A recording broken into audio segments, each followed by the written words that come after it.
saya Helen Kolbi, CGP Angkatan 7 dari SMP Negeri 1 Malambo. Pada kesempatan kali ini saya akan melakukan demonstrasi kontekstual untuk modul 3.1, yaitu pengambilan keputusan berbasis nilai-nilai kebajikan sebagai seorang pemimpin. Di mana tugas kali ini saya akan mewawancarai dua kepala sekolah. Yang satu adalah kepala sekolah tempat instansi saya bekerja. Bagaimana prosesnya? Selamat menyaksikan.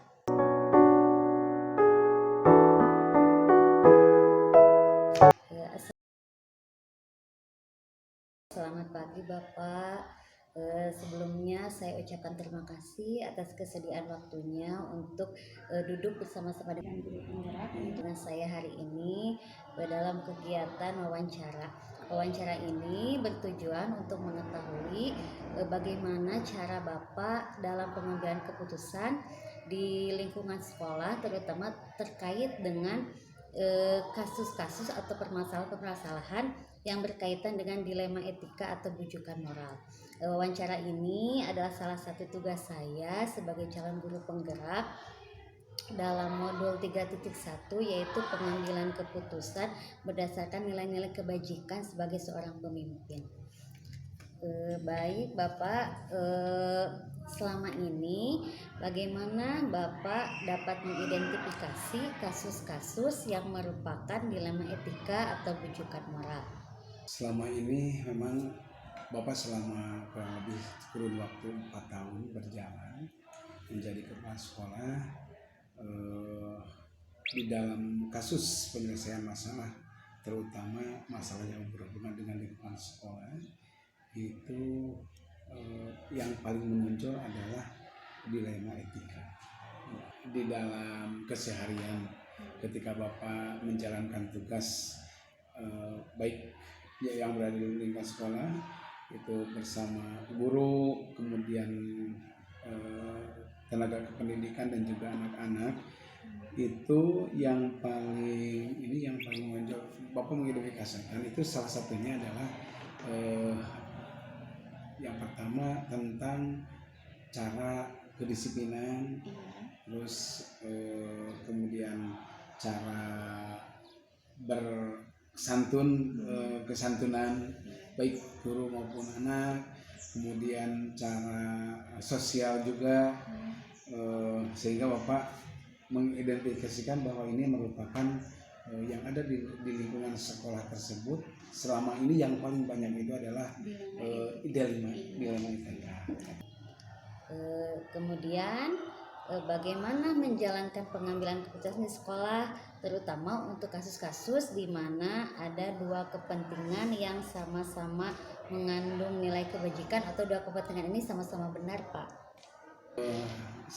Sebetulnya di sini satu pekerjaan yang kelihatan mudah tapi susah, karena ini yang berhubungan dengan etika, di mana kita yang pertama adalah pendekatan, terutama jika permasalahannya tertumpu pada, jadi ada tiga ya. Satu, permasalahan yang tertumpu dengan pengajar, dengan guru. Yang kedua, permasalahan dengan tenaga kependidikan. Dan yang ketiga, permasalahan yang berhubungan dengan siswa. Nah, ketiga-tiganya ini kita untuk salah satunya adalah dengan cara pendekatan. Kemudian dari mana ini kita dicari titik masalahnya, kenapa bisa terjadi seperti ini, sehingga kita dengan cara pendekatan, kemudian dengan cara mempelajari hal-hal penyebab daripada terjadi seperti itu, akhirnya kita bisa menemukan, oh berarti kita harus melakukan seperti ini. Nah, itu mungkin secara umum. Jadi ada langkah-langkah atau prosedur seperti apa yang biasa Bapak lakukan dalam mengatasi permasalahan itu, Pak? Langkah-langkahnya dengan pertama kita dengan mempelajari dari kasus tersebut gitu ya. Yang kedua, setelah mempelajari dari kasus tersebut, kita mencoba gitu ya, mencoba dengan penyelesaian dengan mungkin ada beberapa penyelesaian satu atau penyelesaian dua yang akhirnya kita tertumpulah pada satu kesimpulan, oh berarti ini penyelesaiannya seperti ini, seperti itu.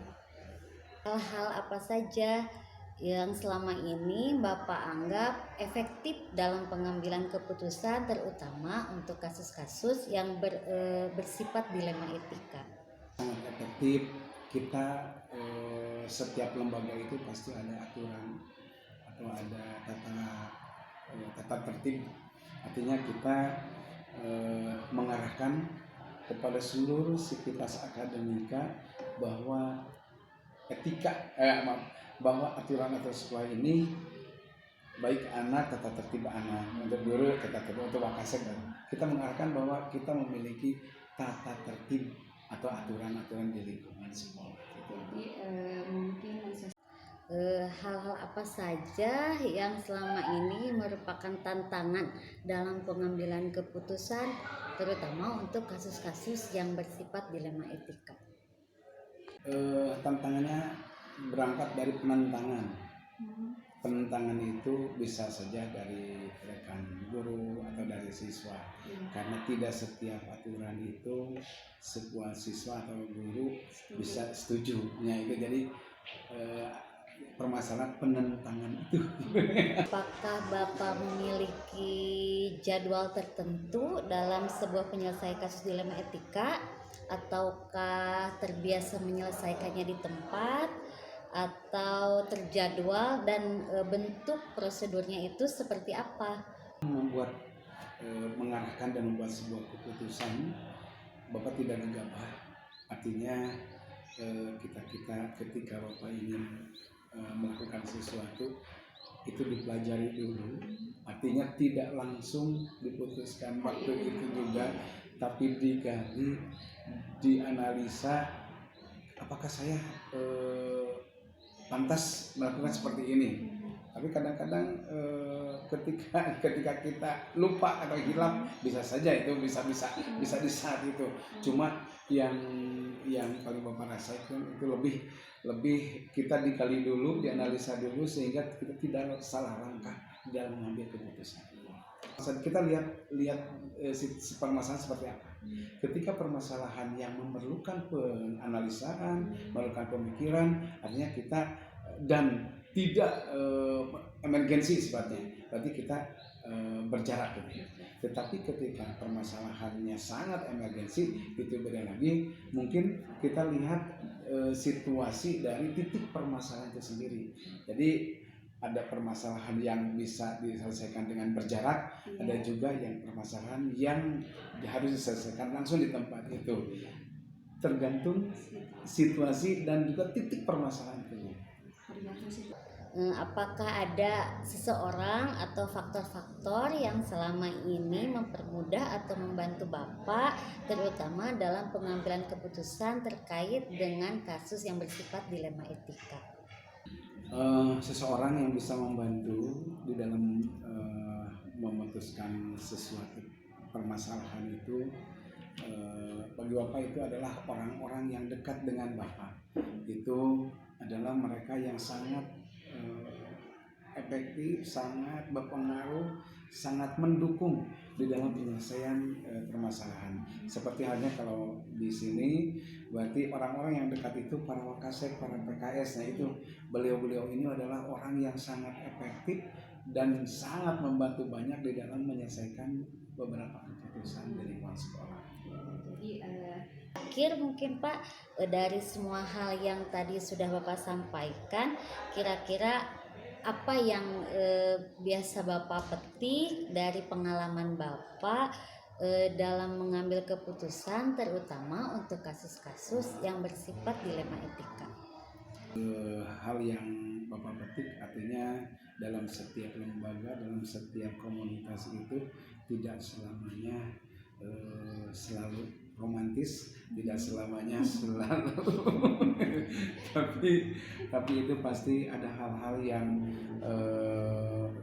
kadang-kadang kita bentrok, kadang-kadang kita kelihatan dinamis. Artinya kita harus bersama-sama petik. Yang paling hikmahnya itu adalah kita intinya harus ada kebersamaan di dalam di dalam mengelola sebuah komunitas atau lembaga. Artinya kita tidak boleh berdiri sendiri, tidak boleh ego sendiri. Artinya dengan adanya kebersamaan kita akan terselesaikan segala masalah. Baik, Bapak, terima kasih atas jawabannya, sangat luar biasa sekali. Ini bisa dijadikan role model, contoh untuk saya. Semoga Bapak selalu sehat. Terima kasih atas waktunya. Assalamualaikum warahmatullahi wabarakatuh.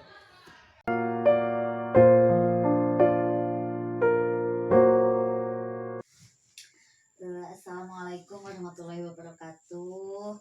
Selamat pagi Bapak. Wabarakatuh. Iya. Sebelumnya saya ucapkan terima kasih atas waktunya. Bapak sudah berkenan untuk membantu saya dalam kegiatan wawancara ini. Tujuan wawancara ini adalah saya ingin mengetahui bagaimana cara Bapak, prosedur, kemudian hal yang dianggap paling efektif, tantangan yang biasa Bapak hadapi ketika Bapak mengambil sebuah keputusan sebagai seorang kepala di instansi yang Bapak pimpin. Kebetulan saat ini saya sedang mengikuti pendidikan guru penggerak, di mana saya sedang mempelajari modul 3.1 berkaitan dengan pengambilan sebuah keputusan berdasarkan nilai-nilai kebajikan sebagai seorang pemimpin. Bagaimana Bapak, berkenan? Ya, mudah-mudahan saya bisa menjawab.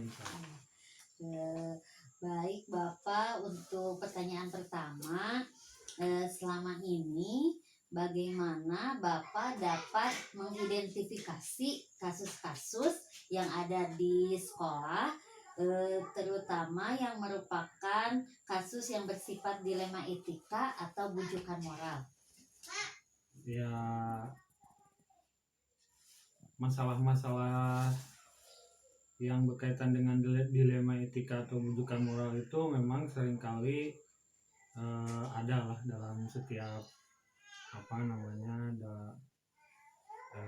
permasalahan ya gitu. Karena ya sejatinya kepemimpinan adalah mengelola masalah sebetulnya. Jadi memang suka ada gitu. Biasanya datangnya itu ya bujukan-bujukan moral itu ya nggak datang dalam nggak datang di forum umum lah gitu, di forum terbuka gitu. Biasanya ya bersifat pribadi itu. Kalau saya mengidentifikasinya seperti itu gitu. Jadi sejatinya seorang pemimpin itu pasti akan selalu dihadapkan pada kasus-kasus yang bersifat dilematika atau bujukan moral ya Pak. Ya. Kemudian bagaimana cara Bapak menjalankan pengambilan keputusan di sekolah, terutama untuk kasus-kasus yang ada dua kepentingan yang sama-sama benar begitu?